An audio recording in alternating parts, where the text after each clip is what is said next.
萧贵人有心了，王爷，今天你有口福啦。王爷，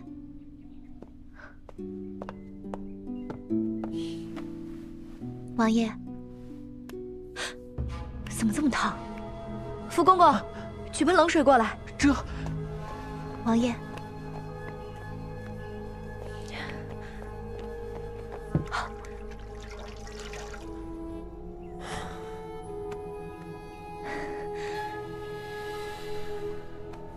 受不了。好，我知道，坚持一下。福公公，抓住王爷的手。哎，坚持一下，王爷。王爷，痒。王爷得罪了，去取根绳子过来。这，痒。抓着王爷手。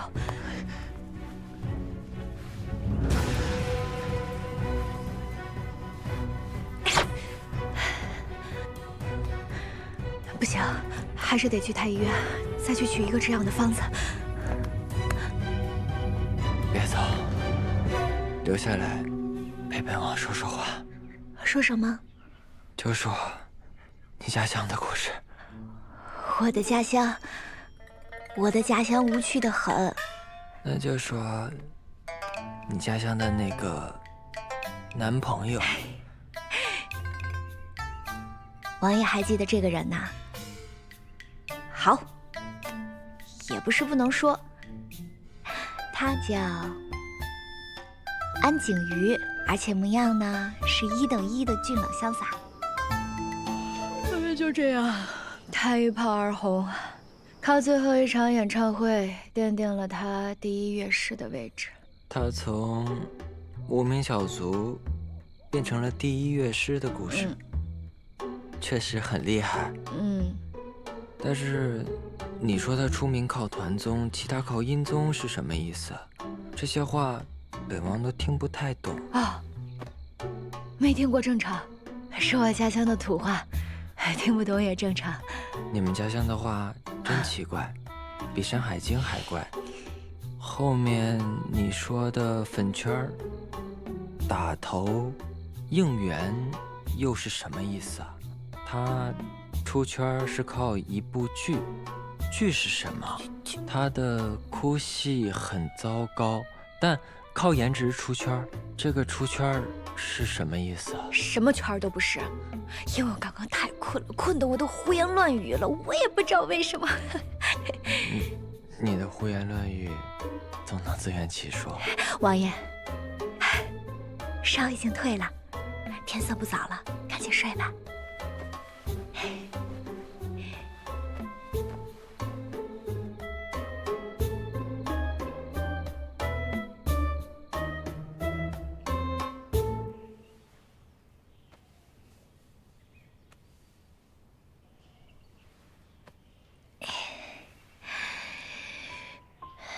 王爷醒了。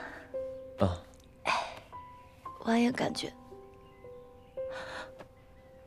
王爷你的脸，我的脸，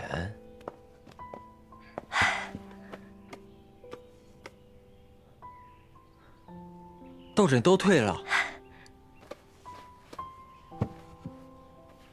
不过数日，竟然痊愈了。不对，不应该这么快的。什么不对？如果是天花的话，不应该这么快就痊愈了。你的症状更像是水痘，民间又称水花。虽然出痘症状跟天花相似，但是毒性很轻，7天左右就可以痊愈了。那意思是，本王死不了了？死不了。如果真是这样，大有文章可测了。贵人安好，妹妹珍重。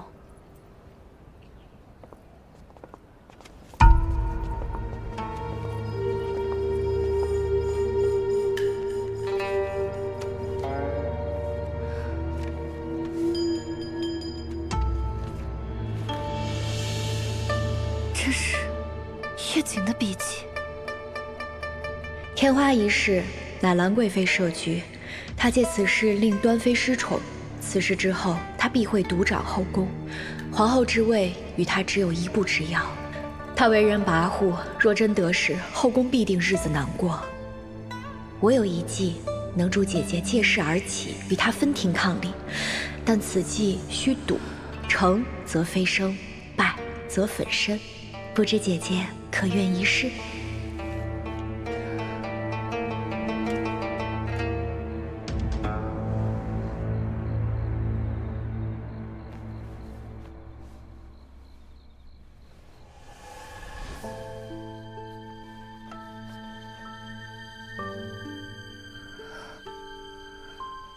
这一笔要用力些。好嘞，今天教的这几个字都学会了吗？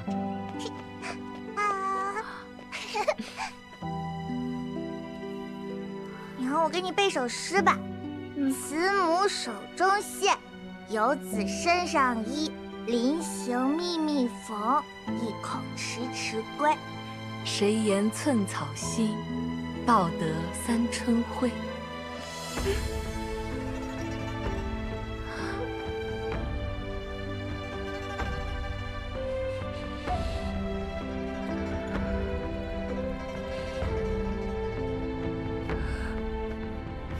天承运皇帝诏曰：湖州知府云天赐身为朝廷命官，暗通武王，图谋不轨，证据确凿，即日革职查办，抄家问斩。钦此。我这一生对皇上忠心耿耿，从未有二心。你们这是血口喷人，诬陷忠良！大胆！来人，拿下！老爷，夫人，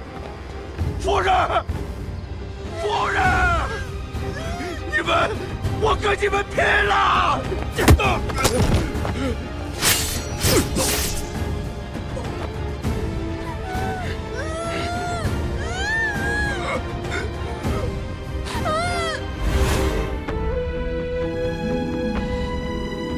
父亲蒙冤，母亲惨死，罪魁祸首便是兰氏一族。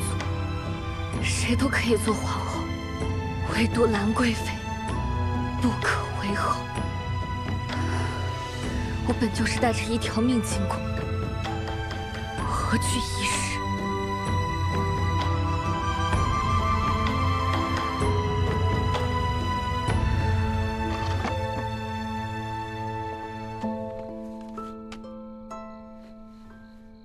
若你愿赌，便按照我教你的方法去做，切记谨慎，不要让人抓住把柄。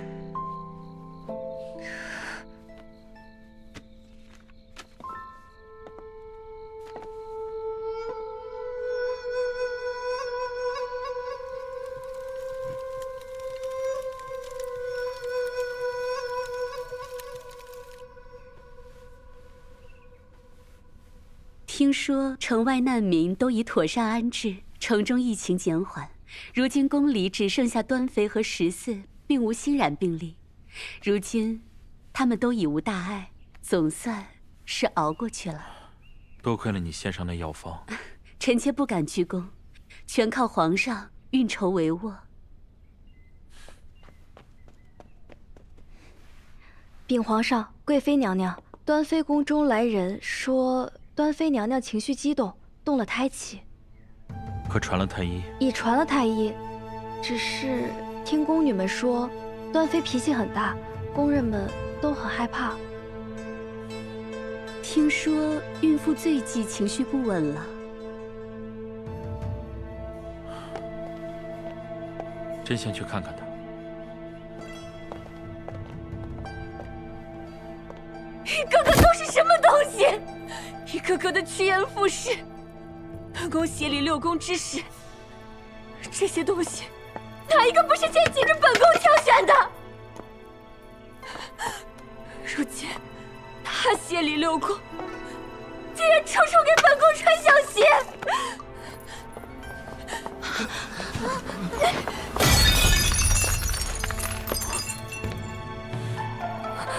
皇上，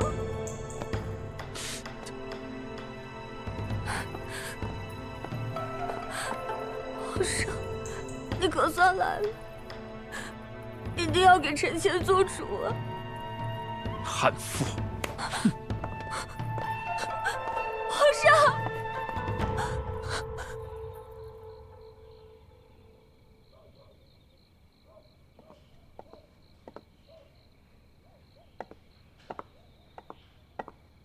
四喜，你来回走做什么？吵得朕心烦。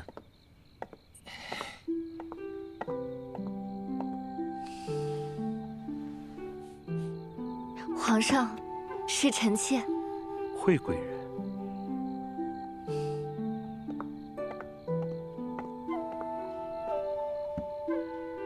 臣妾许久未见到皇上，心中想念，便想着熬些补汤来为皇上宽心。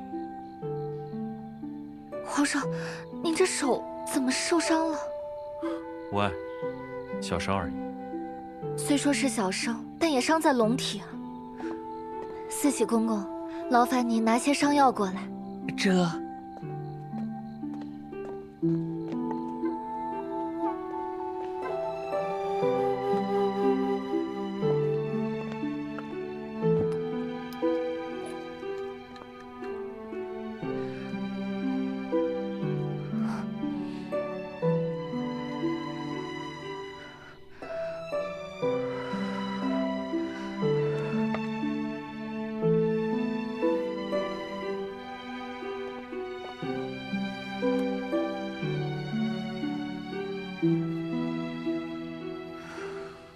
皇上近日忧心山东之事吧？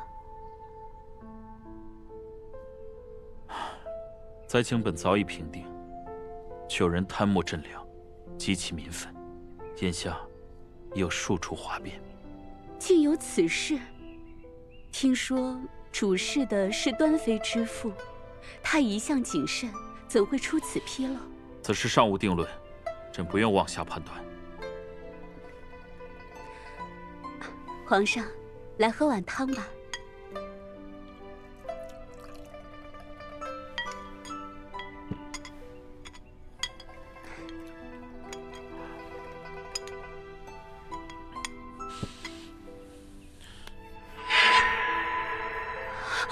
皇上，皇上好像出痘了，这。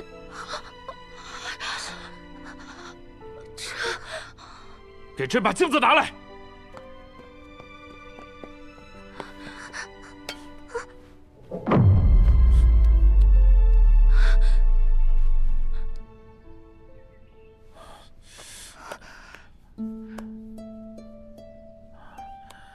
妾身方才涂了药，再忍一忍，很快就不痒了。你怎么不蒙上面纱？万一被朕传染，说是能与皇上共苦，也算是臣妾的福气。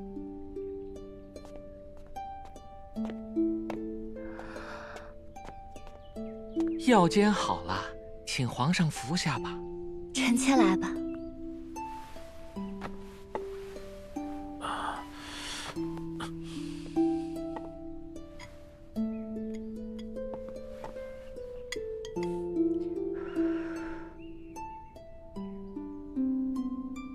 甘草加的多，一点也不苦。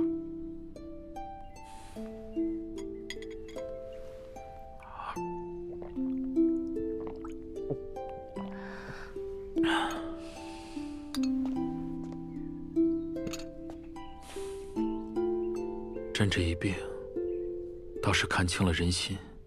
惠贵人，你有心了。妾身不过是鲁莽了些。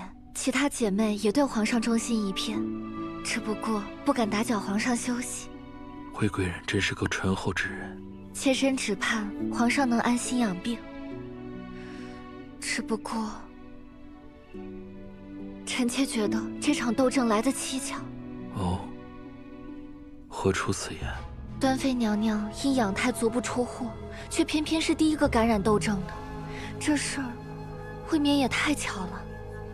端妃娘娘说她感染天花，乃是兰妃摄取，因此一直咒骂兰妃娘娘。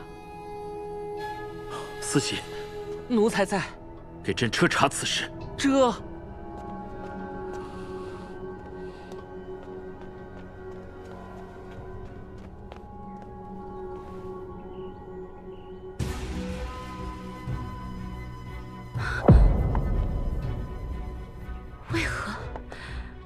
皇上为何突然要彻查斗争源头？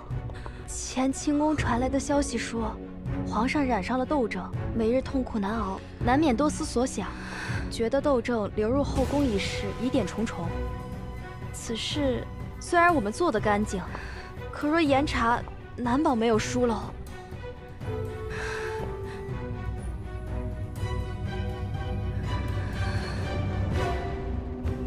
只有死人才会永远保密。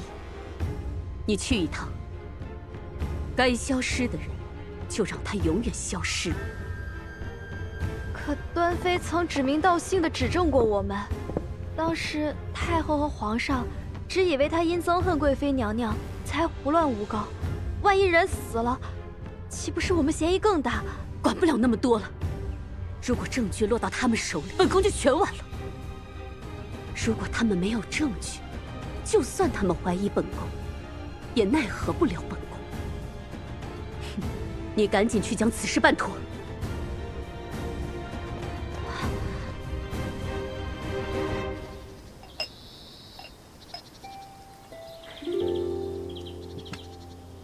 算算时间，兰贵妃那边应该要行动。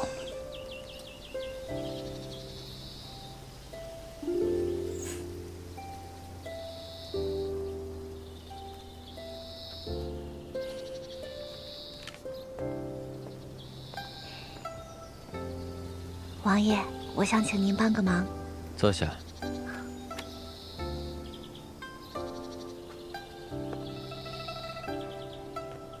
靠近一点。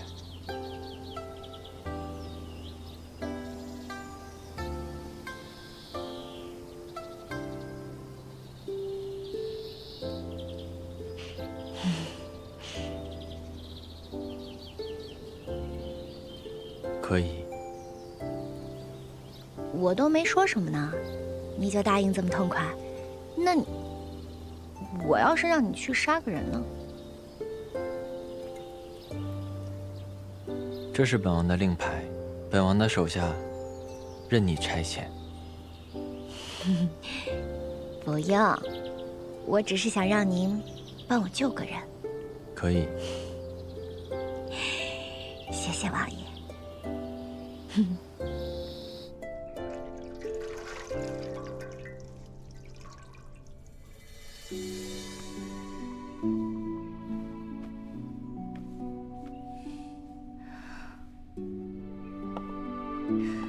诸位大人可有讨论出什么章程来？皇上这病到底该如何用药？回会贵人，这几日臣等仔细观察了皇上的病情，觉得甚是蹊跷。结合之前端妃娘娘和14王爷的病程，臣等觉得皇上的病并非斗症，不是斗症，又是什么？是类似斗症的另一种病，民间称水花。此病一般能自愈，等烧退了，皇上自然会好起来。臣等已经给皇上开了退烧药，等药煎好，便可服用。水花，他果然料事如神，什么都在他意料之中。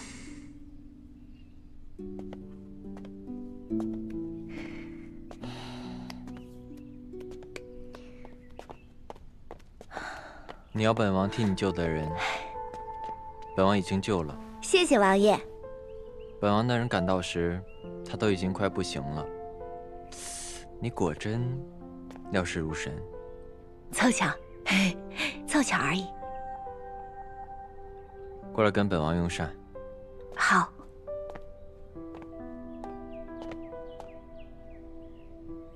今日这碗膳如何？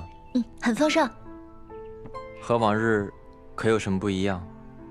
有什么不一样吗？今日这糖宝、蒸糕，还有这芙蓉虾，可都不是宫里的菜。哦，外面酒楼的？不是，这3样美食啊，是芙蓉镇的特色美食，本王的手下刚刚带回的。芙蓉镇，你手下人真好，出差还回来给你带特产。你不知道芙蓉镇在哪儿？不知道啊。哎，那你知道沈大柱这个人吗？也不知道啊。哦，怎么啦？问这个做什么？没事儿，不知道就不知道吧，随便问问。哦，王爷请。十四爷如何？不出所料，他根本不是叶锦。王爷，你已经试探过了。芙蓉镇是叶锦的家乡，沈大柱是叶锦的父亲。可本王跟他提起芙蓉镇和沈大柱的时候，他毫无反应。坏了，马甲掉了，这该怎么解释？谁？哎呀，是我！放手！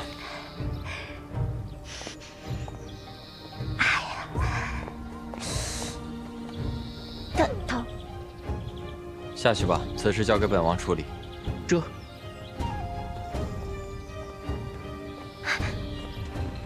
行。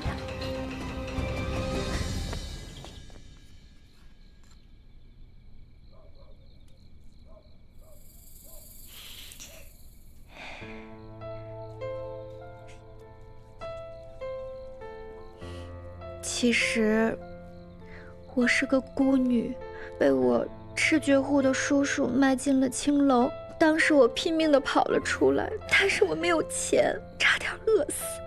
幸好遇到了选宫女的队伍，那个太监救了我。真正的叶锦已经病死了，他怕担责，就让我顶叶锦的名。王爷，我进皇宫纯粹是为了活命，我不可能去刺杀皇上，而且我对太后和王爷没有任何不利。希望王爷高抬贵手，放过我吧。其实你是不是叶锦，本王并不在意。那，王爷这是？本王只是为了证明自己的猜测。什么猜测？你还记得本王给你讲过当朝国师的故事吗？记得。那你知道他的下场吗？不知道，这段小说里没写呀。皇阿玛登基之后，他被群臣弹劾，他承担了皇阿玛登基路上所有的罪孽，最后，他被以妖人的身份处以极刑。啊！天哪！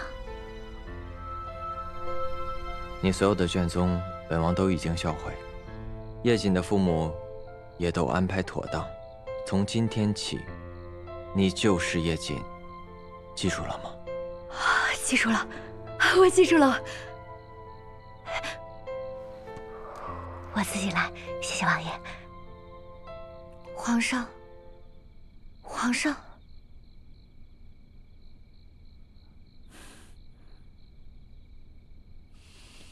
什么时辰了？怎么天都黑了？已经有时了。太医说您高烧才退，不能再睡，得醒过来动动气血。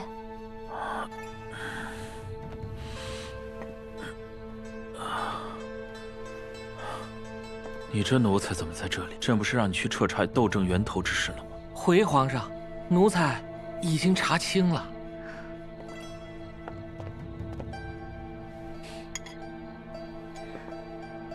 皇上，先喝药吧。您这几日高烧昏睡，身子要紧，先喝了药啊，再听也不迟。慈禧，你先说着，朕听着就行。可皇上，这惠贵人不必回避，你说便是。是，奴才顺着线索追查，最终查到了内务府总管的李大监。可李大监不在宫中，奴才便派人出去寻他。至于在今朝找到了他的私宅，那个不是寻常奴才住的地方，而是2品大员才能住的大宅。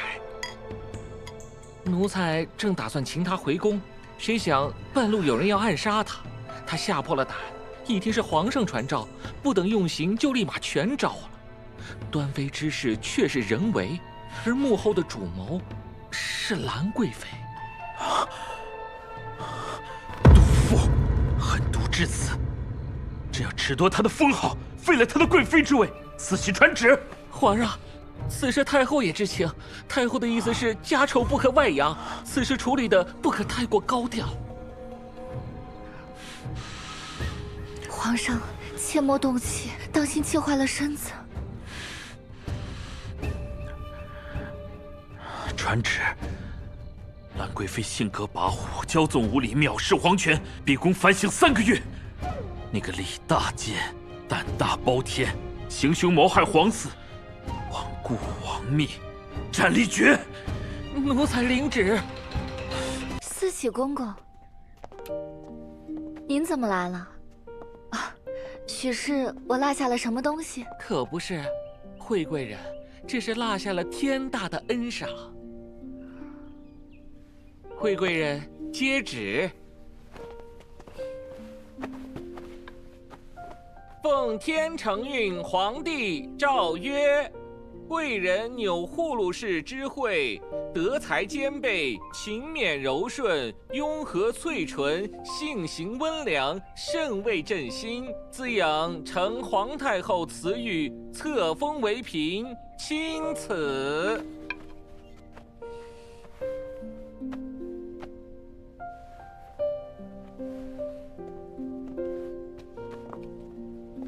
那奴才便向惠嫔娘娘道喜了。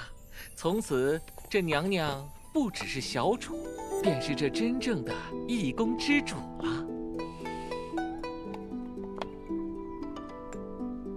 娘娘客气了，这不折煞奴才吗？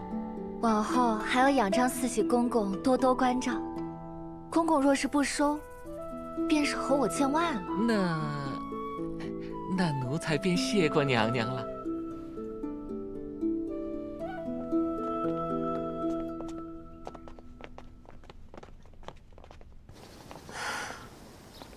本宫近来肚子愈发沉了，一阵阵的下坠。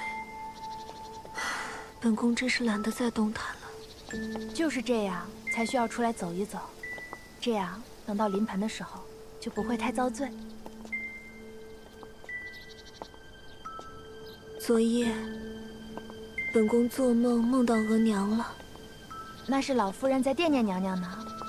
奴婢这就去慈宁宫禀太后，求太后让老夫人进宫陪您说话，说不准能开恩，让她多留几天。可惜了，本宫父兄都不在京中，也不知道他们差事办得如何。再过1、2个月，本宫腹中的小皇子就该临盆了，也不知他们能否赶回。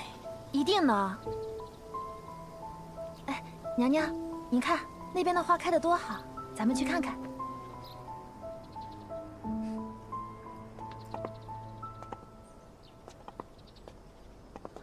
端妃娘娘真是可怜。是啊，她还不知道她父兄的事儿吧？真儿姐姐一向是报喜不报忧的，端妃的父兄一向清廉，这回怕不是被人陷害了。就算是冤枉，那又如何呢？听说为平民愤，朝廷可是当众处决了他们，尸首都被灾民哄抢，连个全尸都没剩下。还有人说，处决他们的是贵妃哥哥旧部。你说这件事儿，会不会就是贵妃手艺的？娘娘！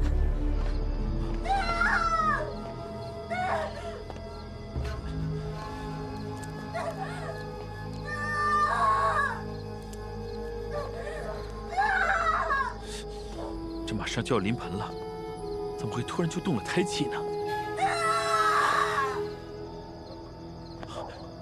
怎么不叫了？这屋子里怎么突然没声音了？哎呀，皇上，你不要过于紧张，他也许只是昏厥了。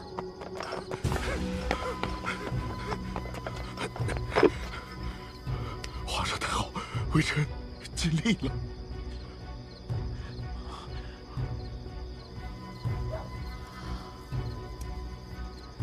情况如何？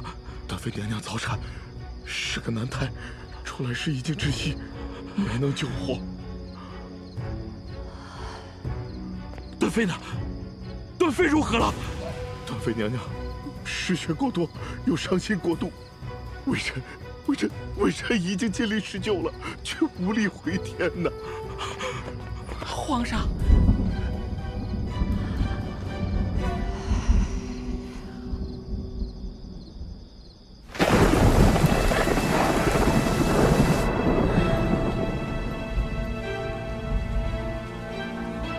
是端妃娘娘轰了。那2个宫女已经畏罪自尽了。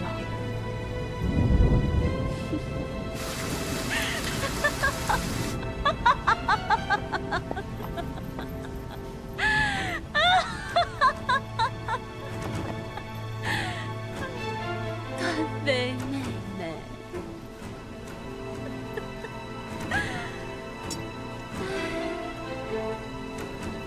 本宫送你一程。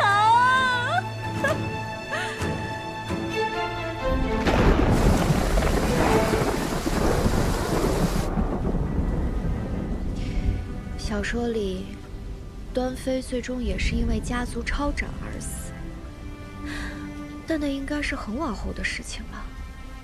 我刻意激化后宫矛盾，本来想一起扳倒端妃跟兰贵妃，但是没想到兰贵妃使这么一出毒计，提前害死她。我不杀伯仁，伯仁却因我而死。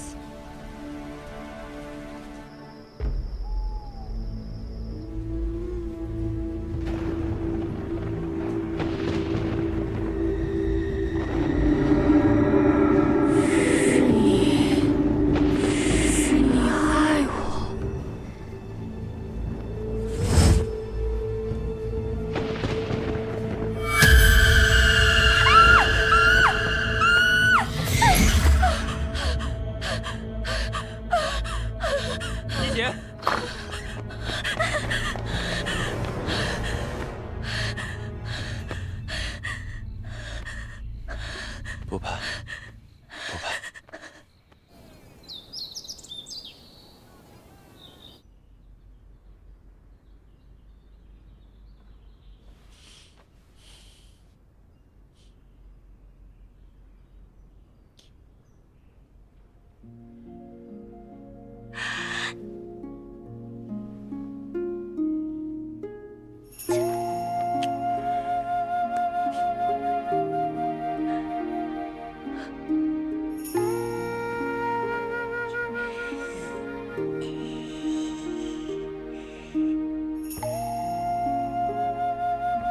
谢谢。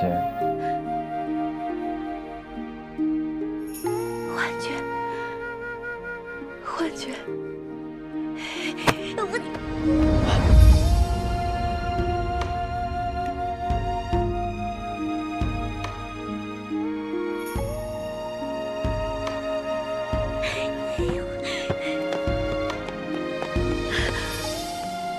假的，都是假的，这只是一个幻境而已，小说世界的幻境。沈招娣啊，沈招娣，千万不要被幻想中的美色所诱惑。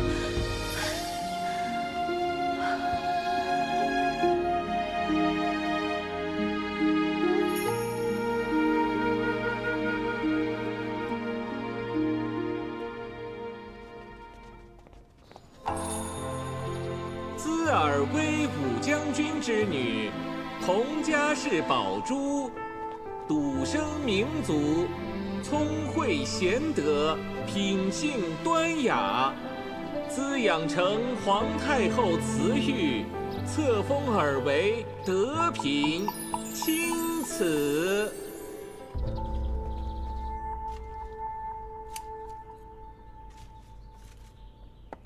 娘娘，佟家氏确实是今日入宫了，封的是嫔位，给的封号是德品。好一个德品！本宫费了那么大力气才斗垮端妃这个劲敌，没想到最后却是为他做了嫁衣。走了一个端妃，又来了一个德嫔，据说是皇太后钦点的，入宫就封嫔，这是从未有过的事儿。这到底是什么意思啊？还没看明白吗？这是培养皇后候选人呢。那老东西，压根儿就没想过让本宫做皇后。皇太后毕竟年纪大了，这德嫔以后能不能成气候，能不能做上皇后，最终也不是她说了算。德嫔那边，我们要做些手脚吗？端妃之事已令皇上和太后对本宫心生戒备，暂时不宜多生事。不过，倒是可以先安插几个奴才去他宫里。这件事情，你亲自去安排。是。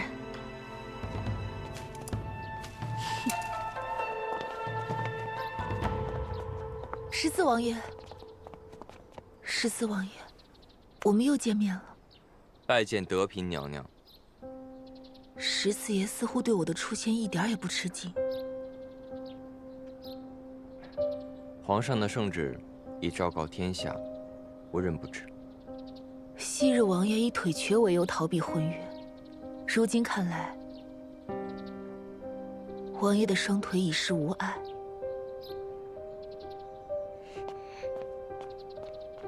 娘娘，太后还在等着我们，可别迟到了。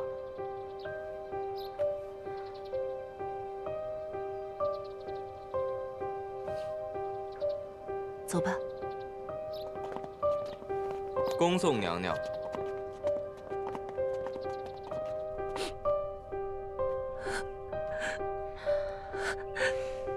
娘娘如今的身份与往日不同，一言一行皆有无数人注目。此番若被他人看到眼里，也不知会发生多少是非。还请娘娘以后谨言慎行。今日就让我再放纵一次，就当是祭奠我的过去。奴婢瞧着，那14爷对娘娘既无心又无情，娘娘当初没有嫁给他，未必不是件好事。他是我整个少女时期的梦，终究是意难平。可人不能总活在过去。您既已答应了老爷入宫，就更应该认清楚现实，否则一旦有所差池，倒霉的不是您自个儿，而是整个佟家氏家族。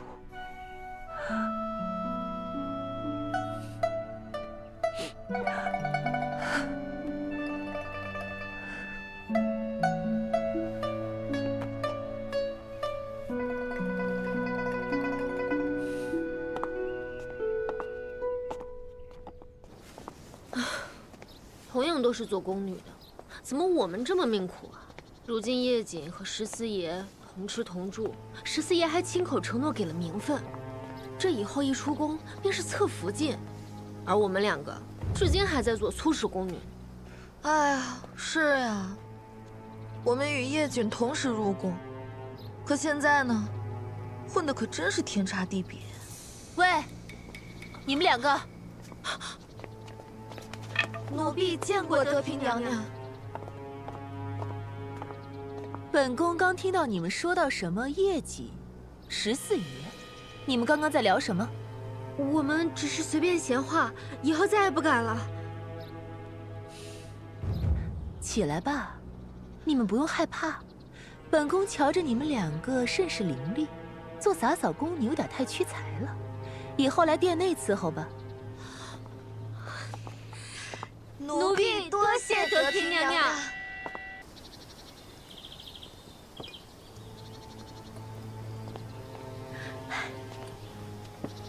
热如姐姐，你怎么来了？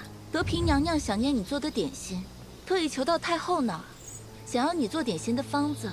太后拗不过她，答应让你去她宫里教她做点心。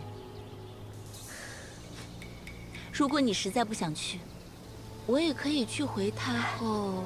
无妨，我去准备下食材，即刻便过去。该来的总会来，躲得过初一未必躲得过15，不如见招拆招。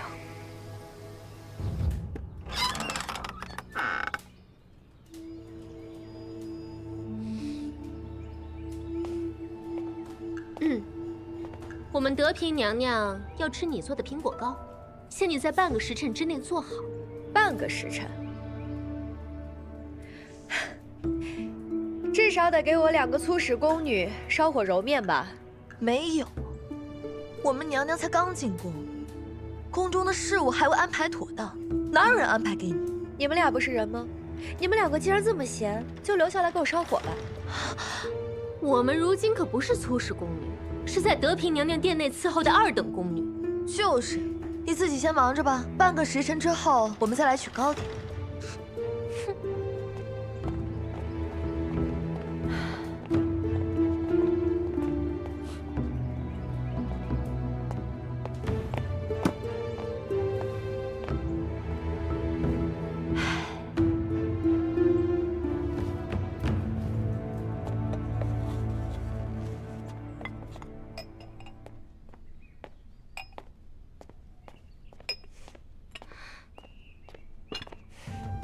娘娘，点心做好了。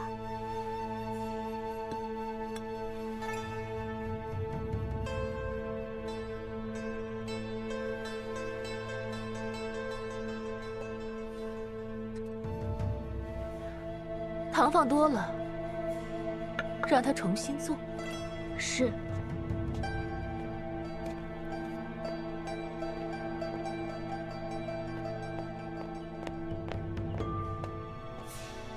娘娘，叶锦姑娘又重新做了一份。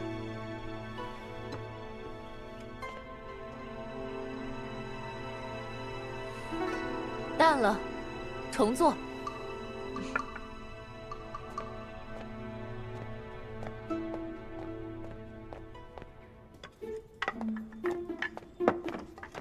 德嫔娘娘说了，寡淡无味。好，我再做一锅。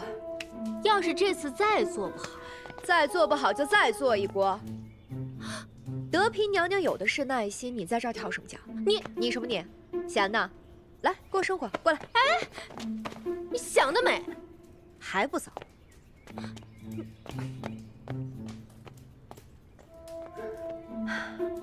真蠢。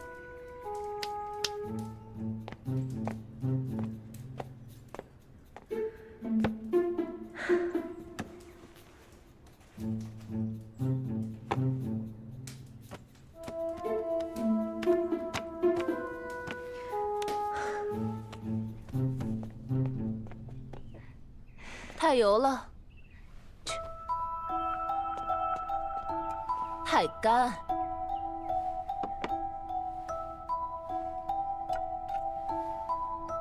太软了，太硬。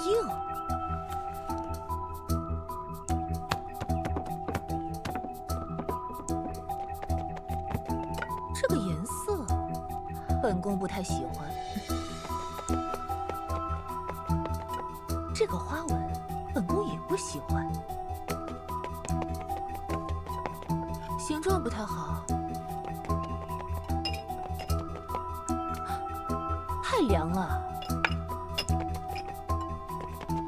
本宫都说了，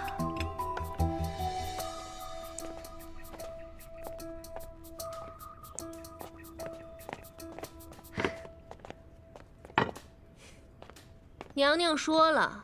这次点心火候似乎不够，劳烦叶锦姑娘再做一次。没有面粉了，那我们可不管，反正半个时辰之后我们再来取糕点。巧妇难为无米之炊，看来德妃娘娘是故意为难我。就算是故意为难你，你又能如何呢？住口！春桃姐姐，胡说八道，再次败坏娘娘名声。春桃姐姐，叶锦姑娘，今日您受累了，我们娘娘很是过意不去，请您先回去休息吧。这2位姐姐，先是在兰贵妃那儿伺候，现在又能在德嫔娘娘那儿伺候，这宫里的门路颇多呀。春岛姐姐，你需要听他胡说。我们也只是贵妃宫里的粗使丫鬟。就是，我们之前有旧怨，他就是故意挑拨。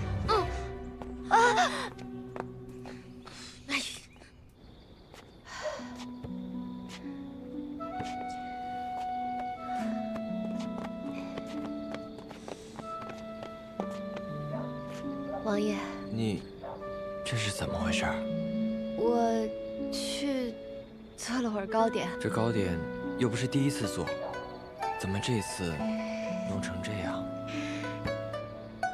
人有失手，马有失蹄。王爷，我太累了，我先回去休息了。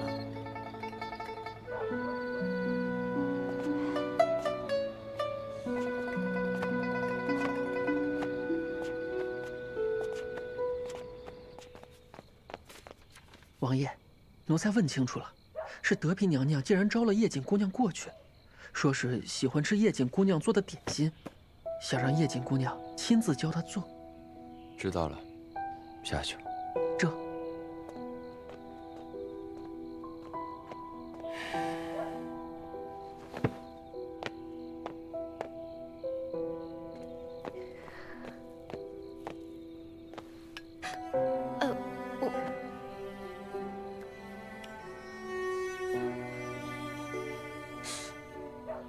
以后要是德嫔召见，不必再去。我就是一个小小宫女，怎敢违抗德嫔娘娘的旨意？这是本王与她的恩怨，本王自己回去说。王爷，您私下跟皇上的妃嫔相见，是怕皇上对您的猜忌还不够吗？皇兄对我的猜忌，给贵妃娘娘请安。起来吧。你在她宫里过得如何呀？娘娘，奴婢虽身在德嫔宫，可心却在娘娘这儿。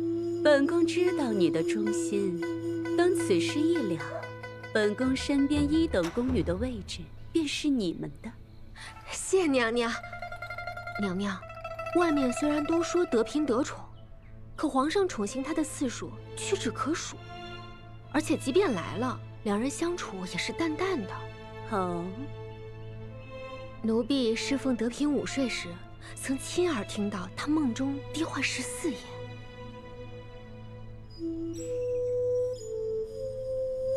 想不到，她竟是个痴情的种子。只是痴情人，何必入宫啊？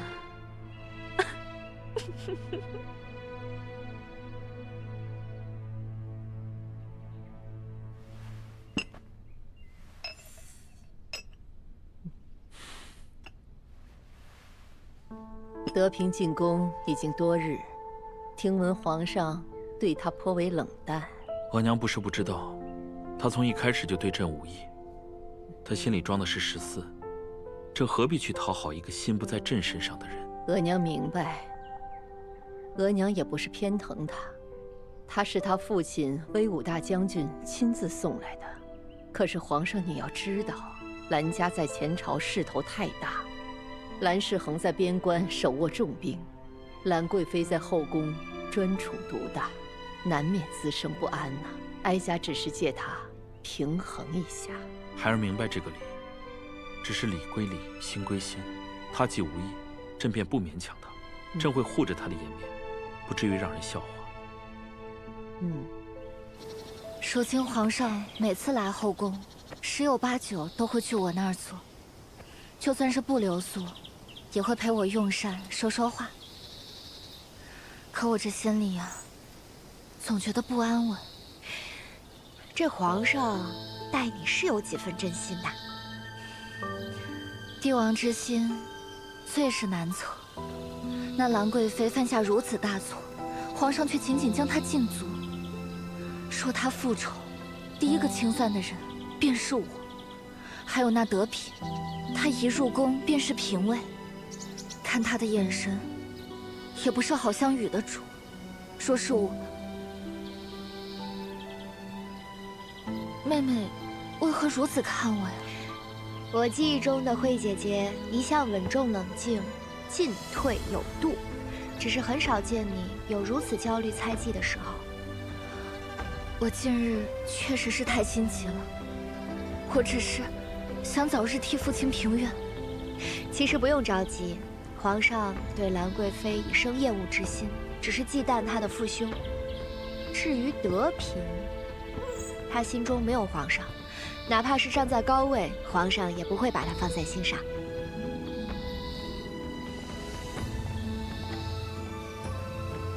看来那些传言都是真的。什么传言？我刚在御花园听到几个小宫女在八卦，说是德嫔心里还惦记着14爷，进宫也是为了离14爷近些。如今在宫里日日惦记着14爷，不愿与皇上同房。传播此流言者甚是恶毒，这是要置德嫔和14爷于死地。没错，此话若是传到皇上耳朵里，不仅德嫔会倒霉，连14爷都会受到牵连。那你可要通知14爷早做防备。暂时不用，此事的关键并不是14爷，而是德嫔。德嫔可不是善茬，她可比端妃聪明多了，她应该知道如何应对。请太后娘娘为宝珠做主。你这孩子，起来说话。臣妾虽与14爷曾议过亲，那已是过往之事。太后也知道，我们二人之间清清白白。如今臣妾既已入宫，便是皇上的人，自然该一心一意侍奉皇上。可臣妾不知哪里得罪了人，竟被人传出恶毒流言，说我心中尚还惦记着14爷。这话一传，是要将臣妾逼上死路啊！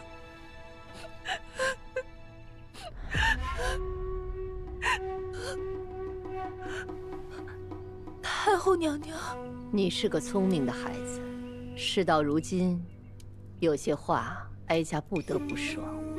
这流言之所以四起，与你自身脱不了干系。太后，妾是……先别急着分辨，哀家没说你真的做了什么，但是你心里如何想的，哀家一清二楚。你既已进了宫，就是皇妃，就该断了之前那些念想。这后宫从来不是避世之所，你想活得好，就该立起来。你自己立不起来，没有人帮得了你，哀家也帮不了你。好了，这流言，哀家会查会处置，但是你是不是也该吃一堑长一智？回去之后好好想想，该如何做才能保全自己，保住家族的荣誉。是，宝珠受教了。妾身失忆，皇上恕罪。爱妃有何不是？许氏昨夜受了凉，妾身……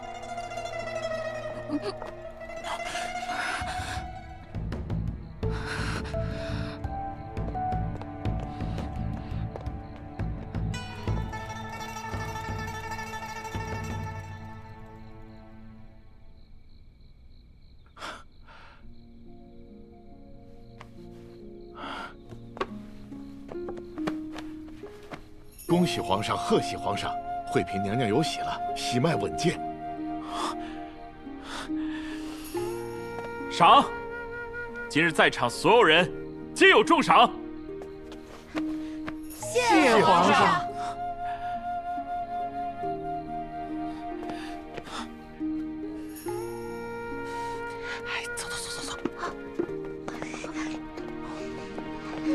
朕即刻下旨，册封你为惠妃。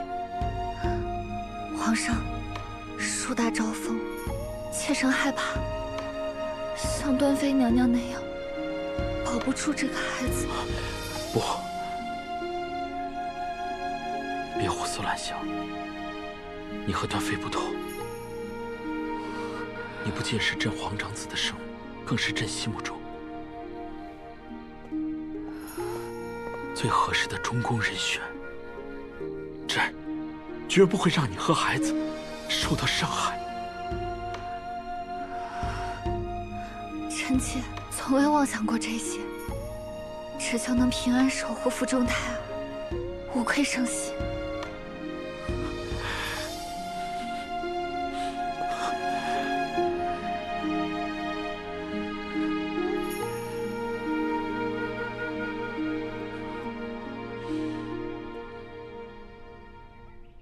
恭喜贵妃娘娘，妾身方才听闻蓝大将军平定西南乱匪，又立大功。大将军已班师回朝，待立功行赏之日，娘娘必定再次复宠。此事本宫早已得知，哥哥向来骁勇，得胜不过是常事。娘娘既早知喜讯，该高兴才是，为何如此闷闷不乐？昔年皇上与本宫两情相悦，恩爱非常。可如今，因端妃之死，对本宫恼怒至极。虽以后还能重回圣宠，这份情谊，也怕是淡了。妾身斗胆一言，皇上冷淡娘娘，怕并不是真因端妃。此话怎讲？端妃从未有过圣宠，她的那些宠妃待遇，都是在她怀有龙嗣之后才有的。皇上重视她，怕并非因为他这个人，而是因为他腹中的那位小皇子。皇上本就薄情，可却偏看重子嗣。可如今后宫多年无出，皇嗣稀薄。正是如此，娘娘您与皇上原本就有情谊，如今只需再得一子，皇上自会旧情复燃，与您重温。哪有说的那么容易？本宫圣宠多年，却从未有缘。太医院民间良医看了个遍，都说本宫无恙，可就偏偏迟迟不见动静。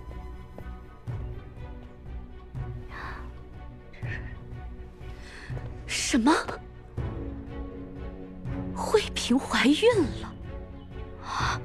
皇上昨日忽然将自己身边2名大监赐给了惠嫔。刚刚太后特地派了2个忠心耿耿的老嬷嬷去了惠嫔宫里，想必消息是真的。她不过是个入宫不到1年、身份低贱的秀女，她凭什么？皇上当初连端妃都未如此紧张，如今却把她护得如临深渊。这是在防谁？是在防本宫吗？娘娘息怒。端妃出身世家，太后不好插手她内宫用人，而惠嫔出身平凡，正好让皇上与太后插得了手，这才给她换了这一圈的人。算不得圣眷多深，不过是她捡了个空子罢了。是啊，娘娘您不必动气，不过是刚怀上而已，以后的日子还长着呢。站住！德妃娘娘并未传你，你拿着食盒来这里做什么？这是我今日做的新糕点，想着娘娘素来喜甜，便来给娘娘送些。德妃娘娘岂是你想见就能见的？想不想见，还得是娘娘决定。劳烦2位姐姐通报一声。还想让我们俩给你通传？哼！我们俩今天在这儿，你就休想踏进这里一步。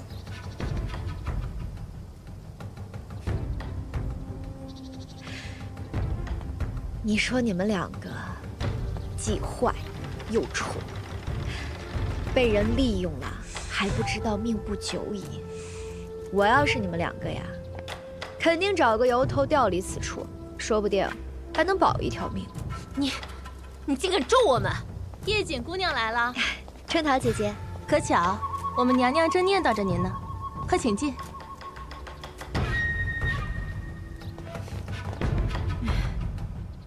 让开！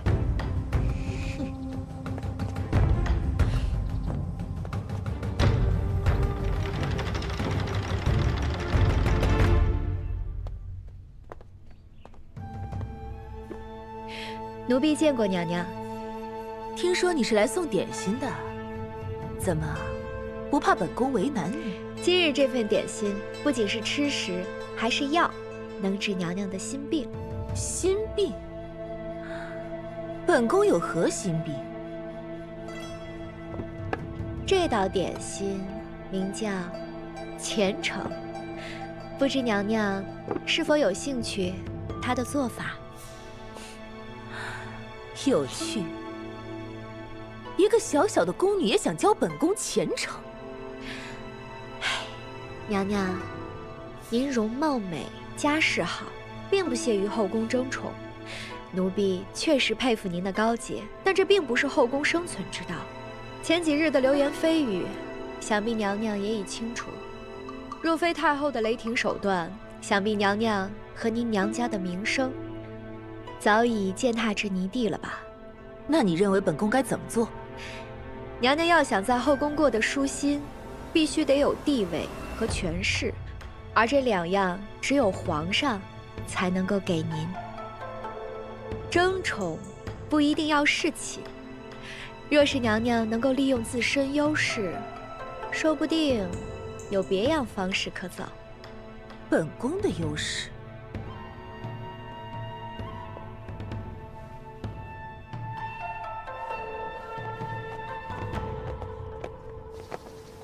皇上，德嫔今日前来，可有要事？臣妾想请皇上去试菜。试菜？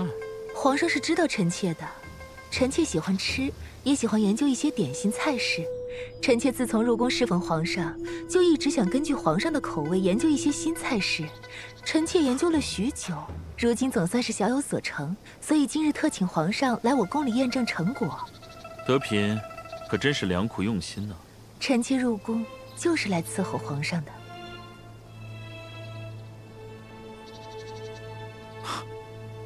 走吧，朕正好有些饿。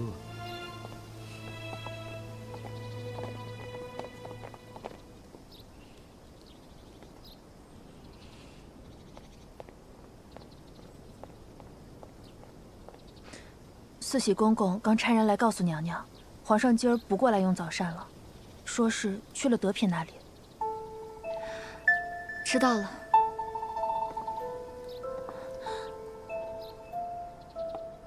怎么了？娘娘，奴婢听说是叶瑾给德嫔出的主意，让德嫔以美食去讨好皇上争宠，枉我们主仆一直把她当做自己人，没成想，她现在为了权势，竟转头就去投靠了德嫔。此话是从何处听的？奴婢一个同乡姐妹，是德嫔宫里的洒扫宫女，是她告诉奴婢的。她为人老实可靠，绝不会胡编乱造。叶瑾近来确实跟德嫔娘娘走得极近。我相信叶瑾不会背叛我。这些话，此后莫要再提。是。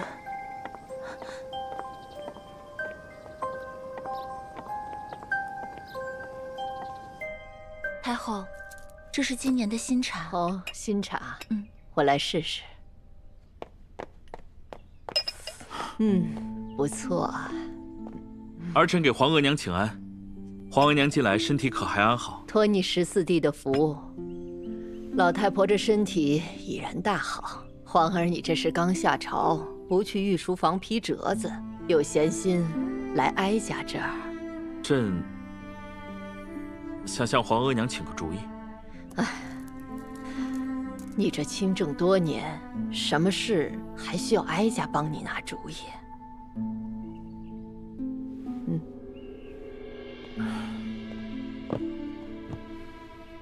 朕想加封德嫔为德妃，只是她入宫时日尚浅，晋升太快恐有不妥。朕思来想去，还是觉得先向皇额娘请个主意较为妥当。你往日不是素不喜德嫔，怎么才没几日便转了心意呀？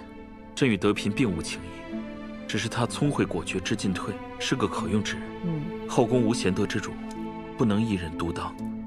惠嫔和她腹中的孩子，不能再步端妃的后尘。是啊，其实当时让德嫔入宫，也是为了牵制兰贵妃。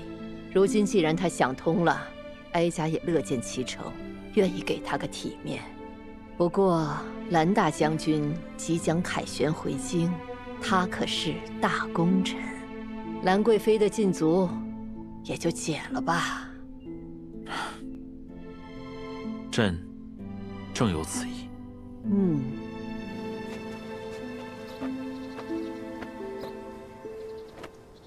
奉天承运皇帝诏曰：德平同家氏选宫之初，奉承先命，克贤于礼，弥谢于情，柔嘉忠节，德运温柔，特进德平为德妃，钦此。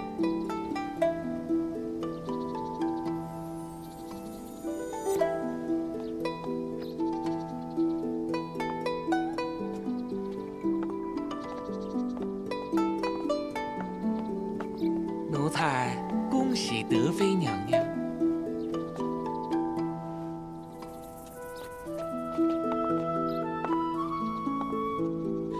恭喜娘娘！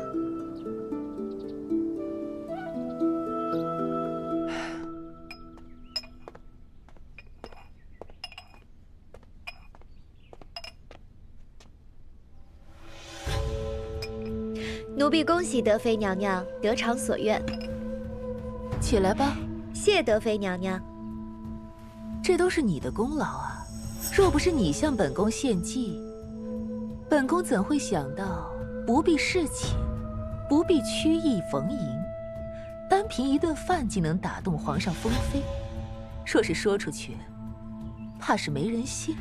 正所谓存在即合理，皇上需要娘娘。你处心积虑助我，是想从本宫这里求什么？你我之间，可还有旧账没有算清呢？娘娘，奴婢从未把您当作敌人，在奴婢眼里，娘娘不过是一位至情至性的女子而已。相反，奴婢反而佩服娘娘的敢爱敢恨。佩服本宫？你抢了本宫的心上人，如今却说什么佩服？你可真会说话。娘娘既入宫，自是背负家族期许。如今封妃是一时风光，宫中局势诡谲，后宫非战场却胜似战场。娘娘强敌环伺，内忧外患，实在是不必把心思放在奴婢这个卑微之人身上。更何况，奴婢是娘娘的助力，而非阻力。你果然不是俗物。本宫输在你手上，倒也算不得太辱没。你看这花多好看！你看这个，这个也特别好看，对吧？给德妃娘娘请安。各位妹妹快请起，都是自家姐妹，何必多礼？今日阳光正好，花开的也旺。既然大家都在，不如一道赏赏这满园春色。那可真是求之不得呢。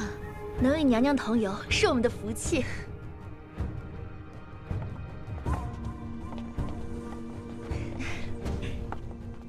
她才入宫多久，就成了妃？可她终究越不过娘娘。从前端妃也是妃位，怀了皇嗣便能压本宫一头。如今这个德妃年纪轻，家世好，美貌更胜端妃，还比她聪明100倍。日后若让她诞下皇子，本宫还有何胜算？娘娘别说丧气话，大将军就快回京了，他最疼娘娘了，定会为娘娘想办法。皇上近日对兄长多有不满，后宫之事，又何必再牵扯兄长？妾有一连环计，可助娘娘扳回这一局。